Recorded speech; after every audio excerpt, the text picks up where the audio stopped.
Welcome to Tools for the Talk, talking about puberty, sex, and healthy relationships. My name is Nicole Pagano, and I'm the Director of Family Support Services here at ADAPT Community Network. Thank you for joining us. In this session, you will learn that for many parents or caregivers, it can be a challenge to speak to your child about the important topics of puberty, sex, and healthy relationships. Join us to discuss tools that will help you feel better prepared for the talk. It's my pleasure to introduce our presenter, Dr. Michelle Gorenstein-Holtzman, Assistant Professor of Psychiatry at Mount Sinai and Director of Community Outreach for the Seaver Autism Center. We hope you enjoy the webinar and take away some useful information for you and your family. Please don't forget to fill out our survey on our main page. Thank you so much. Hi, my name is Dr. Michelle Gorenstein. I'm a clinical psychologist and Director of Community Outreach at the Seaver Autism Center. And today I'm going to be talking about sexuality and autism spectrum disorders. I will note that most of the materials will also apply for individuals with intellectual disabilities. An important thing to take note of is that typically when I give this talk, it's over a 60 to 90 minute period. So I'm going to try to condense the materials into 20 minutes. If this is something that's very relevant for you and your family or for those that you work with, I do recommend taking a look at the handouts that accompany these slides, as there will be more detail. So one myth that I really want to address is the idea that if you teach about sex, you're going to be creating more of an interest, and that is definitely not true. Teaching about sex and people's body parts actually helps individuals stay safe and know what's right and what's wrong, and does not create more of an interest. So I think one of the main take-home messages is that this is really important to teach all individuals, especially those that have an intellectual disability or neurodiversity. And the reason that we know that is because, unfortunately, when we look at the statistics, we do see that individuals with autism spectrum disorders and intellectual disabilities are at greater risk from sexual abuse, pregnancy. So it is really important that we teach individuals this information starting at an early age. So these are just some more statistics showing kind of the importance of teaching this information for children, teens, and adults with disability. It is really important then when we're thinking about this topic that we think about it throughout the lifespan. So how I'm going to talk about these today are how do we talk to toddlers and infants about sexuality? How do we talk to school-age children? How do we talk to our adult children? And the idea is that we're going to be thinking about where they are chronologically as well as where they are developmentally. So when we start thinking about the preschool years, we're going to just start talking about privacy. We're going to talk about human anatomy, and we're going to talk about touch. As children enter grade school, we're going to think about development, just because we all know that individuals enter puberty at different ages. We're going to continue to really reinforce that private versus public behavior. We're going to start talking about circles of intimacy and the idea that we have different types of relationships, and depending on the type of relationship, depends on kind of the physical contact we have with people. We're going to start talking about gender identity, and this is when we're going to start talking really about safety behaviors. We're going to continue that discussion of safety behaviors throughout one's life. And really start in early adolescence talking about puberty and body changes, start talking about hygiene, awareness of corresponding sexual feelings, so the idea that there might be new sensations that people are feeling, and introducing the idea of appropriate versus inappropriate social interactions, or expected versus unexpected behaviors. In late adolescence, we're going to start talking more about managing sexual thoughts and feelings, understanding gender identity, and physical contact. A lot of these conversations are going to continue throughout adulthood with additional emphasis on talking about sexuality consent, birth control and STDs. But again, also always having that safety conversation. So when we're talking about this, we really want to be proactive. So often, unfortunately, clients come to me when there is a problem. I often recommend families, caregivers, professionals start having these conversations before there is a problem. We want to be proactive. We want to think about where an individual is developmentally, chronologically, what might be happening for that individual, and how can we support them. We want to plan ahead of certain predictable events. So for girls, we know that girls are going to get their period. We don't want to talk about girls' menstruation cycle when they have their period. We want to prepare girls for this. Same for boys. We want to prepare them for wet dreams and kind of hair before it arises. It's also important that we think about chronological age and developmental age. So this is really tricky when we think about puberty because, for example, a 12 or 13-year-old chronologically and hormonally are going to be entering puberty when their peers enter puberty. But unfortunately, their developmental age is not going to be the same. So thinking about how we talk about these issues with our children or clients is going to be really important. We also want to emphasize the idea that social expectations do change over time. So a really concrete example of that is that for babies, children under 1, it is totally socially acceptable for a child under 1 to be walking around in their diaper. Oftentimes people will say how cute the child is. It's seen as a positive. If you have a 5-year-old walking around in their underwear, that is very unexpected. So it is okay to acknowledge that the social rules might change. The same goes with hugging. So when children are really little, it is okay and expected to maybe be hugging teachers and hugging peers. When children enter grade school, it might be a little unexpected to be doing that behavior. It's also really important to remember that these topics are difficult for us as parents and caregivers and also for our children. So we want to allow extra time when we're teaching these. It's not good to have a 5-minute conversation when you're in a rush. It's really good to kind of set time during the day to talk about these things. It's also going to be important repetition. So it's not going to be a one-time conversation that we have. It might be something that we introduce and then talk about at a later time. We want to talk about simple and concrete language. We also want to provide opportunities to practice these skills and use visuals when needed. So the rest of the talk is going to be giving kind of concrete strategies, but again, I do recommend that you look at the handout that corresponds to this video to get more ideas and more details. So when we're thinking about sexuality in the preschool years, one very simple thing that we could do early on is start using the proper names of body parts: penis, vagina, breast, nipples. And it's really helpful to do that just because if there is a problem, we want children to be able to talk about it in a meaningful way that others are going to understand. I also tell families to try to avoid the word secret. So you might say, Nana has a surprise for you, or something exciting is going to be happening. But we want the idea that if somebody's told a secret, that alerts us that they need to share it with us. So just some kind of very concrete things to start early on. We also might start talking about good touch and bad touch. I like the idea of talking about the fact that anywhere a bathing suit covers is private parts. And it's also very helpful to talk about who in your inner circle is able to touch their private parts, whether that's a babysitter or if they have a direct care staff, but being very concrete.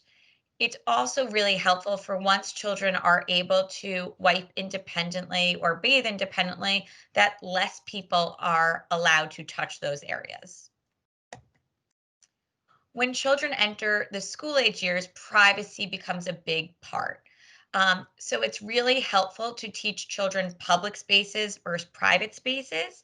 And it's also really helpful as parents and caregivers that we think about how we're reinforcing these ideas. So, for example, a parent who has 3 children might get the children dressed in their den or their common space just to make the day go by a little quicker. However, if we have a child that's really struggling with this, think of the message that sends to the child. It's now telling a child it is okay to be naked in that common space. So while it might require a little more effort and time on our part, I do really recommend that children get dressed, undressed in private spaces. So this can be done in the bathroom, this can be done in their bedroom, but really thinking about how we reinforce those messages. We also, for a child that might be struggling with masturbation in public spaces or touching themselves in public spaces, we might want to have red and green cards on the doorway. So, a green card might mean that that is an okay space to touch themselves or get naked, versus a red might mean that that is not an okay space to do those things. But again, thinking about making sure that the messaging that we're saying is consistent. So if we say that the door needs to be shut when they go to the bathroom, it's really important that even though it might be easier for us to keep the door open and kind of be able to do multitask as parents, it's really important that we're also shutting the door for them when they're going to the bathroom. This is when we also might start introducing the circles curriculum. And I did not create this. This was created for individuals with intellectual disabilities. And it's a really nice visual that can be used to introduce the idea that there are different types of relationships and different levels of intimacy. And again, everybody's circles are going to look a little different, but the idea is that it's our innermost circle is ourself, and we can touch ourself and don't have to ask permission. The next circle would be probably our family. Then kind of the last circle is strangers, and those are people that should not be touching us at all. And this is a really nice way to kind of really define what good touch and bad touch looks like in each circle. It's also important that we start teaching our kids and adults about personal space. So the idea that before we're touching them, we're going to say, "Is it okay if I touch you?" And before they touch us, we might have them ask us, "Is it okay?" Now with COVID, obviously personal space is even more important of an issue, and people are teaching our children and teens and adults to stay 6 feet apart from peers. As part of social distancing. But even after COVID, it's really important that we teach about personal space and that we also respect their personal space. Also, teaching about bathroom etiquette. It's so important, something that we don't really think about. But the idea is that we do want to, as soon as individuals are able to toilet independently, teach individuals to lock the bathroom door. We're going to teach individuals not to look under or over the door. For boys, there's a whole set of other social rules that go into it. Choosing a urinal as far away from the other person, looking straight ahead, not looking down at somebody else's private parts. So all these things that we kind of take for granted and kind of just learn by trial and error, it's really important that we teach our kids concretely, just so that we can avoid them getting themselves into kind of a dangerous situation. In terms of early adolescence, we're going to really start teaching about puberty, thinking about the physical changes that might be coming. We don't want to over prepare a child. So, for a 10-year-old who has no underarm hair, who doesn't have the development of breast, we might not start talking about the period, but we might think about what changes are going to be coming. Um, so again, we also want to show visuals to support what you're saying. There's tons of great resources out there online. If you are using online, I do really recommend that you vet the websites and images that you're using and go through them to make sure that they are developmentally appropriate for your child. We also want to think about wet dreams and kind of body hair. Again, being proactive, using visuals and social stories if necessary. Again, these are just some examples for female hygiene, thinking about menstruation, thinking about exposing individuals to products maybe before they need to use it, figuring out what feels most comfortable for a young woman, and kind of desensitizing them to the sensory sensations of wearing a maxi pad before they have to wear a maxi pad. In terms of hygiene, we again want to think ahead. And also take into account sensory issues. So thinking about putting on deodorant, there's a lot of sensory sensitivities that come into play, kind of the texture of the deodorant, the sense of the deodorant. So what I encourage families to do is take their child to the store and have them involved in picking out the deodorant, talk about different scents, talk about sprays versus sticks. And that could be a really helpful way to get them to be kind of involved in the process. You also want to think about using visual schedules. And again, these can be very detailed to very basic, depending on the level of support that your child needs, and also modeling behavior. So if it's about deodorant, maybe having your child watch you put on deodorant. If it's about shaving facial hair, having the child watch their father or a male shave their face or clip their beard. Those are all ways to kind of practice hygiene. In terms of masturbation, it's really important that we normalize this behavior, and we don't want to teach kids that they can't do it because we know that they are going to find a way to do it. We want to teach kids how to do it safely. So that means when is it an appropriate time to do it and where is it an appropriate time to do it. We want to be very explicit when establishing rules. So if they share a room with their brother or sister, talking about when their sister or brother are in the room, that is not a private space, that they need to be doing it when they are alone in their bedroom. Again, how families handle this is going to be based on family and religious values. There are lots of videos out there to teach masturbation, if that's something that you're comfortable with. But again, it's really important. We know that people are going to do this, and we want them to do it in a safe way. So again, this is just a nice visual that I found online to support masturbating in a private space for a limited amount of time, and utilizing proper hygiene after. In terms of late adolescence, we're going to start thinking about dating. We might talk about how people transition from friends to romantic relationships. We're going to focus a lot on social skills, so reading nonverbal cues. How do we know if somebody's interested, not interested in us? How do we start conversations? How do we ask someone out? Also preparing for the idea that we can ask somebody out and they might say no. And how do we respect that decision? In terms of teaching strategies, I recommend doing a lot of role plays, watching video clips. The Big Bang Theory is a great show to kind of watch the correct ways and the incorrect ways to do this and navigate these relationships, and really talking about it and being explicit. It's also really important, depending on when you think your child is going to be engaging in this behavior, whether this conversation happens in adolescence or adulthood, that we talk about safe sex. So it's very important that individuals know about sexually transmitted diseases, know what sexual intercourse is, that it's when the penis enters the vagina, or that there's kind of contact with their penis and their vagina, know how contraception takes place, how to use a condom. When I used to do sexuality consents at my last job, we would actually have our individuals show us how to put a condom on a banana or a dildo, just so that we can make sure that if an individual is choosing to engage in sex, that they were doing it in a safe way to prevent disease and pregnancy. We also want individuals to be able to understand that when they do engage in sex, that there is a chance to get pregnant and what that means and how to prevent pregnancy.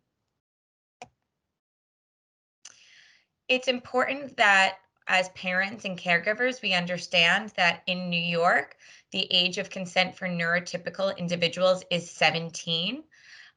If you think that your child or people that you work with are over 17 but do not have the necessary information to make informed decisions about sexual intercourse, there are evaluations where you can assess whether they actually are able to give informed consent. And these are called the sexual consent determination. And the idea behind it is we want to make sure that individuals have the ability to evaluate and make knowledgeable decisions when it comes to sex, have knowledge about sex, and have the ability to protect themselves and identify abuse. And knowledge about sex includes being able to identify body parts, understanding sexual transmitted diseases, understanding contraceptions, and understanding abuse. Informed consent can change over time. So the idea is that if somebody is deemed not able to provide informed consent and they get the appropriate education, hopefully at some point they would have the capacity to consent. If someone has a legal guardian, they can still be found to have the capacity to consent. And if somebody is deemed non-consenting, then it's really the responsibility of the parent or staff to provide proper education and the necessary protection to make sure that they're not put in a position where they could be taken advantage of. So I would like to just close today's talk by kind of going over some general guidelines. It's really important that you're an askable parent. So oftentimes these are hard conversations for parents have, depending on our own upbringing and our own backgrounds. So it's really important that you get comfortable using these terms. If there's one parent that is more comfortable, making that parent the key parent to have these conversations is okay. It's important that we're proactive, that we address issues before they become issues. We want to think about teachable moments. So if we're watching a TV show or the news or we see something happen, that we talk about it and kind of use it as a moment to teach. You want to share your own experiences if appropriate. Use simple and easy to understand language. Validate feelings. So often we can say, I'm a little embarrassed having this conversation. I'm sure you're feeling the same way too. But it's really important that we have this so that way we can stay safe. We also, again, want to use visual supports and social stories. You do not have to create these. There are tons available for free online. There are also lots of wonderful books out there. So that leads us to the end of today's talk. I hope that you found this information informative. And again, I do recommend that families and professionals look at the handouts to accompany this video, as there is so much information in there. Thank you for watching and have a good day.